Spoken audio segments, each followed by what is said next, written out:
नमस्कार दोस्तों, awareness study centre में आपका स्वागत है। आज हम नया टॉपिक स्टार्ट करने वाले हैं, लाभ तथा हानि। ठीक है, प्रॉफिट एंड लॉस। देखो, ये तो आपको पता, सभी को पता है कि लाभ क्या चीज होती है, हानि क्या चीज होती है। ठीक है, सबको पता लाभ क्या होता है, मतलब कि किसी वस्तु को हम जो है 100 रुपए में, जैसे मान लो हमारे पास ये मार्कर है, अगर इस मार्कर को मैं 10 रुपए में खरीद रहा हूँ और 15 रुपए में बेच रहा हूँ तो हमारे क्या हो रहा है, लाभ हो रहा है। उसी तरह हानि भी होती है कि ये मेरे पास मार्कर है, इसको मैं 10 रुपए में खरीद रहा हूँ और 5 रुपए बेच रहा हूं, तो मतलब मेरे को हानि हो रही है। तो लाभ और हानि तो सभी को पता होता है कि लाभ कब होता है और हानि क्या होती है और हानि कब होगी हमारे को। ठीक है, अब आज मैं आपको सबसे पहले ये बताऊंगा कि अब इसमें को दो नए शब्द आएंगे। पहला शब्द आएगा हमारे पास क्रय मूल्य, मतलब कॉस्ट प्राइस। ठीक है, हमारे पास आएगा क्रय मूल्य, मतलब कॉस्ट प्राइस आएगा हमारे पास कि क्रय मूल्य होता क्या है। और दूसरा आएगा हमारे पास विक्रय मूल्य। विक्रय मूल्य मतलब सेलिंग प्राइस। ठीक है, और विक्रय मूल्य आ जाएगा सेलिंग प्राइस। तो मतलब हमारे को पता होना चाहिए कि क्रय मूल्य क्या चीज है और विक्रय मूल्य क्या चीज है, कॉस्ट प्राइस क्या चीज है और सेलिंग प्राइस है क्या चीज है। लाभ और हानि तो बाद की बात है। देखो, लाभ हानि हमारे पास बाद में चलता है, हमारे को नया शब्द आएगा कि क्रय मूल्य क्या होता है और विक्रय मूल्य क्या होता है। देखो, क्रय मूल्य क्या होता है, जिस मूल्य पर हम किसी वस्तु खरीदते हैं, मतलब खरीदना, मतलब जिस मूल्य में हम किसी वस्तु को खरीदते हैं उसको हम क्या बोलते हैं, क्रय मूल्य। और जिस मूल्य में हम किसी वस्तु को बेचते हैं, बेचना। ठीक है, अगर किसी वस्तु को मान लो जिस मूल्य में हम किसी वस्तु को खरीदते हैं उसको हम बोलते हैं क्रय मूल्य, और जिस मूल्य में हम किसी वस्तु को बेचते हैं उसको हम बोलते हैं विक्रय मूल्य। तो जरूर सबसे पहले हमारे लिए जरूरी है कि क्रय मूल्य क्या चीज है और विक्रय मूल्य क्या चीज है। तो क्रय मूल्य हो गया खरीदना और विक्रय मूल्य हो गया बेचना। और लाभ का तो आपको पता है लाभ कब होता है, हानि कब होती है। अब इनसे रिलेटेड हम लोग कुछ एक फॉर्मूले लिख लेते हैं। ठीक है, देखो अब हमारे पास फॉर्मूले थे, जैसे हमारे पास देखो कि लाभ क्या होता है। लाभ, देखो सबको लाभ क्या होता है कि हम किसी वस्तु को सस्ते में खरीदेंगे और महंगे में बेच देंगे, हमारा क्या होगा, लाभ होगा।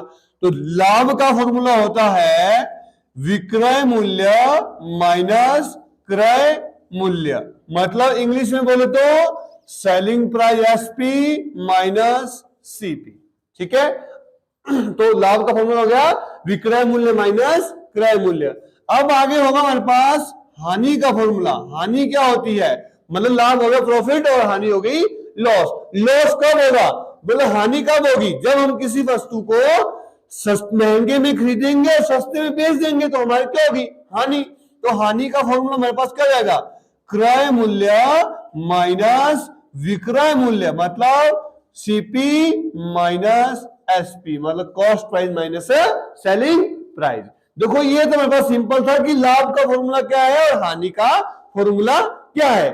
अगर आप लोगों से फॉर्मूला पूछ लिया था लाभ प्रतिशत, किसी लाभ प्रतिशत क्या होता है। अब देखो लाभ अलग चीज है, लाभ प्रतिशत अलग चीज है। लाभ सिंपल बोलेंगे, लाभ क्या होता है सिंपल है। मान लो अब मैंने, मान लो ये मार्कर, या मान कोई वस्तु मैंने, ये मार्कर, जो मार्कर लेके चलते हैं, अगर ये मार्कर मैंने 10 रुपए में खरीदा, 15 रुपए बेच दिया, तो मेरे को कितना 5 रुपए का लाभ हुआ, पर 5% लाभ नहीं हुआ। प्रतिशत इसलिए बोला मैंने आपको कि प्रतिशत अलग चीज है और हाँ सिंपल लाभ हमारे लिए अलग चीज है। ठीक है, तो देखो लाभ प्रतिशत का फॉर्मूला हमारे पास है, तो इसका फॉर्मूला है लाभ बटा क्रय मूल्य गुणा 100, मतलब प्रॉफिट बटे कॉस्ट प्राइस गुणा 100 मल्टीप्लाई 100। ठीक है, ये आ गया आपका लाभ प्रतिशत का। अब आगे आता है हमारे पास हानि प्रतिशत। ठीक है, हानि प्रतिशत, तो हानि प्रतिशत का फॉर्मूला हमारे पास क्या जाएगा, हानि बटे क्रय मूल्य गुणा 100। देखो अब कई बच्चे ये सोचते हैं कि लाभ प्रतिशत में लाभ बटा क्रय मूल्य गुणा 100 हो गया तो हानि प्रतिशत में हानि बटा विक्रय मूल्य होगा। विक्रय मूल्य नहीं होगा, हमेशा नीचे क्रय मूल्य ही होगा हमारे लिए, याद रखना। और सबसे ज्यादा जो लाभ हानि के क्वेश्चन कर रहे हैं, इनमें सबसे ज्यादा जरूरी हमारे लिए क्रय मूल्य ही होता है कि क्रय मूल्य है क्या। अगर आपको क्रय मूल्य का पता, क्रय मूल्य खरीदा कितने में है आपको, अगर ये पता है तो आप चाहे कितना भी कुछ भी निकालना होगा आप इजीली निकाल सकते हैं। ठीक है। तो आपको क्रय मूल्य का होना बहुत जरूरी है, मतलब खरीदना आपको ये पता होना चाहिए कि वो वस्तु हमने खरीदी कितने रुपए में है। तो इसमें वही हो गया लाभ बटे क्रय मूल्य गुणा 100, हानि प्रतिशत का हानि बटे क्रय मूल्य गुणा 100। तो इनको देखो ये फॉर्मूले बहुत ही ज्यादा जरूरी है। अब आगे आता है कि जैसे आगे बोलते हैं कि यदि विक्रय मूल्य के साथ लाभ प्रतिशत दिया हो, लाभ या हानि प्रतिशत, लाभ प्रतिशत कठितों में, ठीक है, या हानि प्रतिशत दिया हो तो क्रय मूल्य सॉरी, देखो अब क्या बोलता है कि यदि आपके पास कह दिया है, यदि विक्रय मूल्य दिया आपके पास, विक्रय मूल्य दिया और साथ में कह दिया है या तो लाभ प्रतिशत दिया होगा या तो हानि प्रतिशत दिया होगा। अब दोनों तो कभी मिलेंगे नहीं आपको कि लाभ दियो, मतलब कि एक वस्तु को बोलता है कि 100 रुपए बेचोगे उसमें एक 15% लाभ होगा 15% हानि, ऐसा तो होने वाला नहीं है। क्योंकि अब किसी वस्तु को 100 रुपए में बेचने से उसको 15 रुपए का लाभ होगा तो लाभ ही होगा, अगर 15 रुपए की हानि हो तो हानि होगी। तो इकट्ठे तो दोनों होने वाला नहीं हमारे पास, ठीक है। तो अगर देखो विक्रय मूल्य के साथ क्या दिया, या तो लाभ दिया होगा या तो हानि प्रतिशत दिया होगा, तब आपका फॉर्मूला हो जाएगा क्रय मूल्य बराबर है विक्रय मूल्य गुणा 100 बटा 100 जमा लाभ प्रतिशत, विक्रय मूल्य गुणा 100 बटा 100 जमा लाभ प्रतिशत, ठीक है। ये फॉर्मूला हमारे पास विक्रय मूल्य का, ठीक है। जब आपके पास विक्रय मूल्य के साथ लाभ प्रतिशत दिया होगा तो ये फॉर्मूला होगा। अब अगला क्या है, अगला बोलते कि हानि प्रतिशत दिया होगा, तो फॉर्मूला क्या जाएगा विक्रय मूल्य गुणा 100, मतलब विक्रय मूल्य मतलब सेलिंग प्राइस, एसपी गुणा 100 अपॉन 100। अब यहां पे क्या है, देखो प्रॉफिट हुआ था, लाभ हुआ तो प्लस, अगर लॉस हुआ हानि हुई है तो माइनस हानि प्रतिशत, समझ रहे हैं। देखो इस फॉर्मूले में कुछ भी नहीं है, अगर लाभ हो रहा है तो प्लस होगा, अगर हानि हो रही होगी तो माइनस करनी है आपने, ठीक है। बाकी फॉर्मूला वही है, विक्रय मूल्य गुणा 100 बटे 100 जमा लाभ, विक्रय मूल्य गुणा 100 माइनस हानि, सिर्फ प्लस और माइनस का अंतर है, बाकी कोई अंतर नहीं है, ठीक है। अब आगे देखो,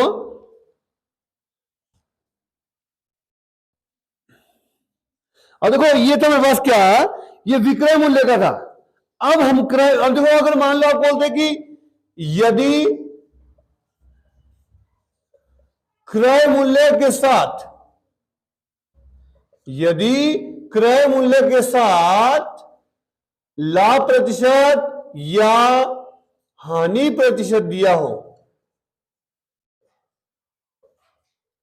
तो विक्रय मूल्य,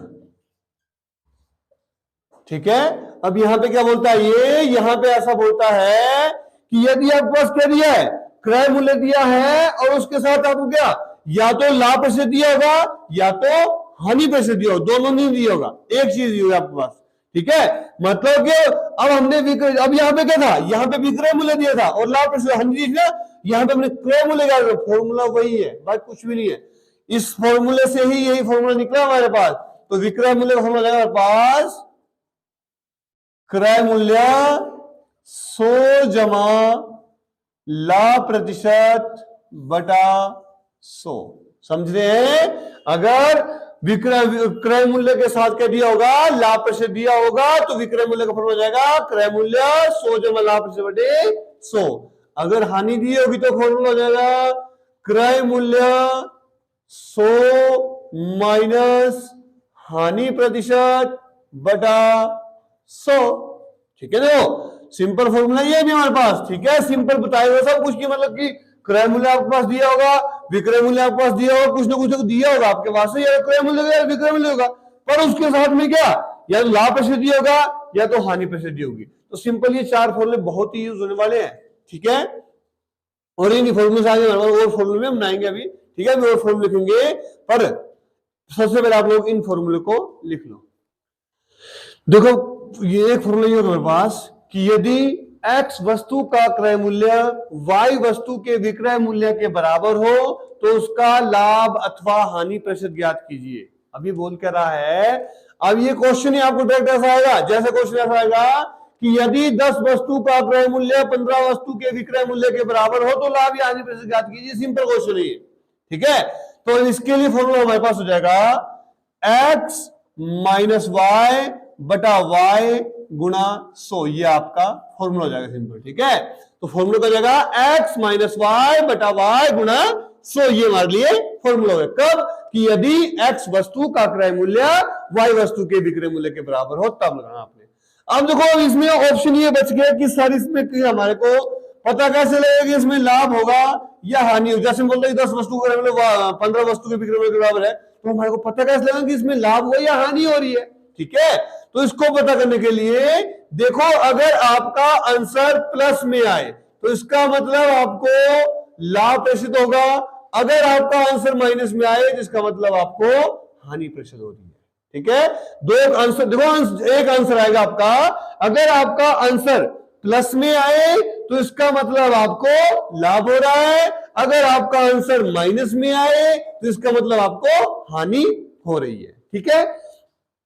अब देखो नेक्स्ट फॉर्मूला ये है कि यदि कोई दुकानदार, अब वो कोई दुकानदार है वो अपनी वस्तु को क्रय मूल्य पर ही बेचता है, ठीक है। देखो कोई दुकानदार, आपके गांव में कोई दुकानदार होगा, तो कोई दुकानदार है, ठीक है, और कोई दुकानदार है तो वो अपनी वस्तु को क्रय मूल्य पर कोई बेच सकता है। अगर मैंने ये मारकर 10 रुपए में लिया, 10 रुपए में बेचूंगा मैं, अगर मैं दुकानदार हूं तो मेरे प्रॉफिट तो कुछ कमाना ही है अपने आप से, किसी से मान लो मैं, अगर मैं ये मारकर किसी को बेचना है, मैं दुकानदार हूं तो प्रॉफिट तो मैंने कमाना है, चाहे किसी भी तरीके से कमाऊंगा मैं।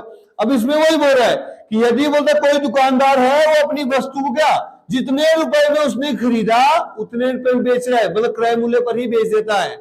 मतलब 100 रुपए में लिया, 100, जैसे मान लो राशन ही लेते थे तो आटा लेते हैं, अगर 100 रुपए किलो आटा ले रहा है तो 100 रुपए किलो आटा बेच देता है, और सिंपल सी बात बोल रहा है ये, ठीक है।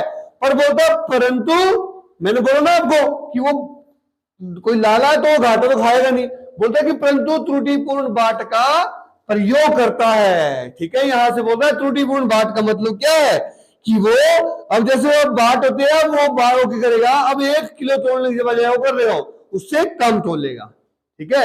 देखो बेचने को तो जितने रुपए में उसने खरीदी उतने रुपए में बेचेगा, 100 रुपए किलो आटा खरीदा तो 100 रुपए किलो ही आटा बेच देगा वो, पर बोलता है त्रुटिपूर्ण बाट का प्रयोग। त्रुटिपूर्ण बाट मतलब कि ना, जैसे मान लो अब हमने उसने 1 किलो तोड़ना है तो 1 किलो तोड़ेगा वो 800 ग्राम तोलेगा, 900 ग्राम तोलेगा, 700 ग्राम, वो उससे डिपेंड करता है उसने कितना प्रॉफिट कमाना है उस हिसाब से कमाएगा वो। मतलब कि त्रुटिपूर्ण बाट का प्रयोग करेगा, मतलब बाट तो होगा 1 किलो का ही, जैसे 1 किलो का होगा, पर उसमें क्या होगा कि उसमें तोला जाएगा कि आपका जैसे 900 ग्राम तोला जाएगा, उस तरीके का बाट का प्रयोग करेगा वो, ठीक है। तो तब आपका फॉर्मूला हो जाएगा सिंपल इसका, त्रुटि बटे सही मान माइनस त्रुटि गुणा 100, ठीक है। अब त्रुटि देखो, जैसे मान लो क्या बोलता है, सिंपल यहां बता देता हूं, उसने तोड़ना कितना था 1 केजी, 1 केजी मतलब 1000 ग्राम तोड़ना था। देखो यूनिट यहां मैं बता देता हूं, यूनिट आपको बराबर करनी पड़ेगी, और बोलता है वो उसकी कितना 900 ग्राम तोलता है, या जैसे तोला कितने, देखो ये है इसका सही मान, देखो सही मान इसका कितना था, देखो तो इसका सही मान था 1 किलो मतलब 1000 ग्राम था, पर उसने तोला कितना 900 ग्राम तोला, तो त्रुटि कितनी की उसने, तो उसने त्रुटि की, तोलना 1000 ग्राम था पर तोला कितना उसने 900 ग्राम, तो इसका मतलब कितने 100 ग्राम की त्रुटि की, तो त्रुटि कितनी है इसकी 100 ग्राम, और सही मान कितना था इसमें 1 किलोग्राम था। तो ये आपके लिए 2 फॉर्मूले बहुत ही जरूरी है। देखो ये 2 फॉर्मूले हैं, इसके साथ एक फॉर्मूला लिखो वो भी बहुत जरूरी है कि देखो अब आपके पास अंकित मूल्य दिया है, ठीक है, अंकित मूल्य के साथ क्या दिया है, अंकित मूल्य के साथ जो है बट्टा दिया हुआ है, बट्टा मतलब छूट या डिस्काउंट, मतलब कि बट्टा मतलब है डिस्काउंट या छूट दिया, अंकित मूल्य के साथ बट्टा दिया हुआ है,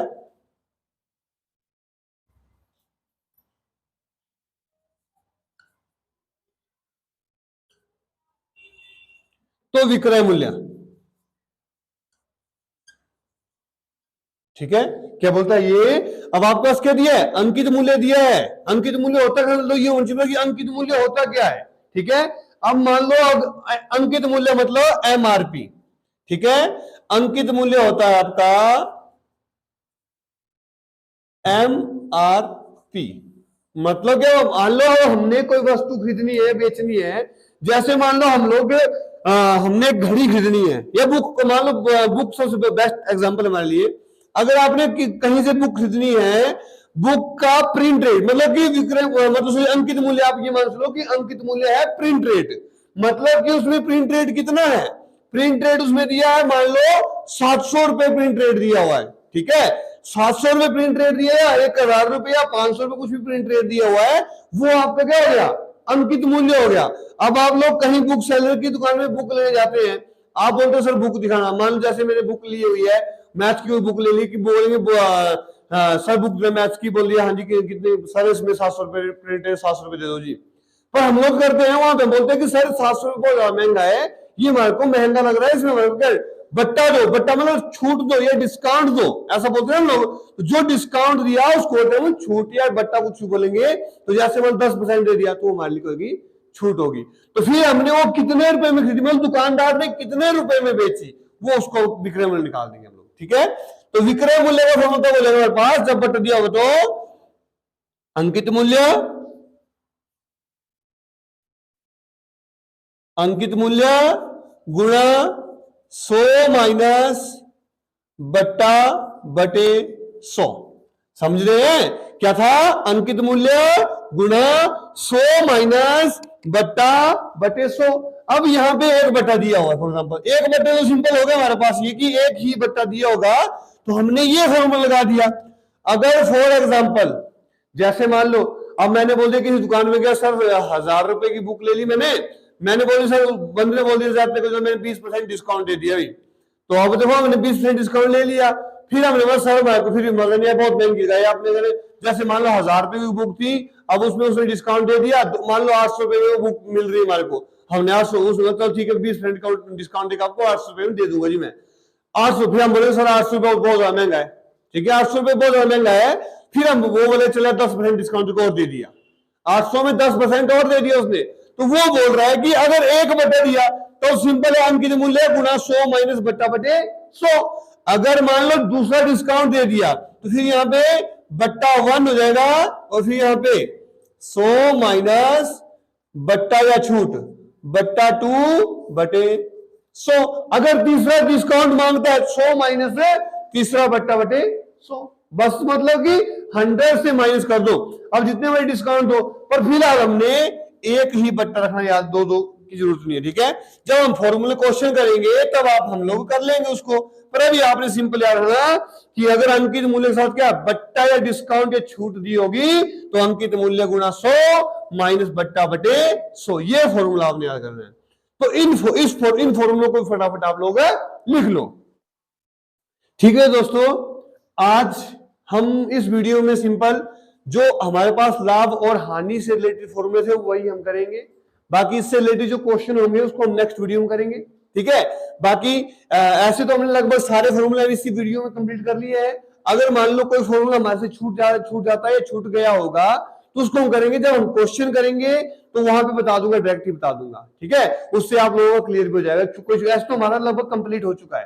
ठीक है, बाकी आज की वीडियो में सिंपल आपको मैं फॉर्मूले लिखवाए और फॉर्मूले समझाए कि होते क्या चीज है ये। ठीक है, मतलब कि क्रय मूल्य क्या है, विक्रय मूल्य क्या है, बट्टा क्या है, अंकित मूल्य क्या है, विक्रय मूल्य उस मतलब लाभ क्या होता है, हानि क्या होती है, तो ये सिंपल बताया। बाकी देखो मैं आप आशा करता हूं कि जो आपको मैंने आज समझाया वो आपको अच्छे समझ आया होगा। अगर बाकी इसमें तो डाउट की तो कोई चीज ही नहीं है ना, तो अच्छे समझ आएगा। इसी के साथ आज की वीडियो को यहीं पे समाप्त करते हैं। धन्यवाद।